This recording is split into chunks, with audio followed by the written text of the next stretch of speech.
ஒரு மனிதன் இல்லை, 2 மனிதனை சொல்றேன்.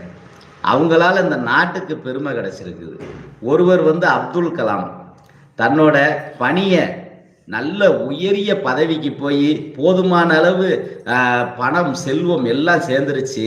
அதோடு அவர் போயிடாம இந்த நாட்டுக்காக எந்த ஒரு பலனையும் எதிர்பார்க்காம ஜனாதிபதியா இருந்து அவர் எவ்வளவு நன்மைகள் இந்த நாட்டுக்கு செஞ்சிருக்கிறாரு, பெருமை சேர்த்திருக்கிறாரு. தமிழ்நாட்டுக்கு ராமேஸ்வரத்துக்கே பெருமை.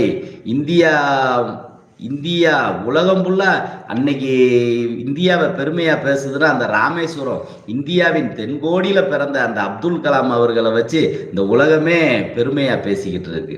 அதுக்கடுத்து நம்ம கலெக்டர் IAS சகாயம் அவர்கள், இன்னைக்கு அவர் மாதிரி ஒரு நேர்மையாளரை நம்ம பார்க்க முடியுமா? ஆனா வாழ முடியும். அனைவருக்குமான ஒரு வாய்ப்பு தானே அது. ஏன் வாழ முடியாது அப்படிங்கிறதுக்கு உதாரணம் திரு IAS சகாயம் அவர்கள். எத்தனை பிரச்சனைகளை கடந்து தன் நேர்மையால் எத்தனை பெரிய கனிம வளங்களெல்லாம் இன்னைக்கு காத்து கொடுத்தாரு. இது மாதிரி நாடு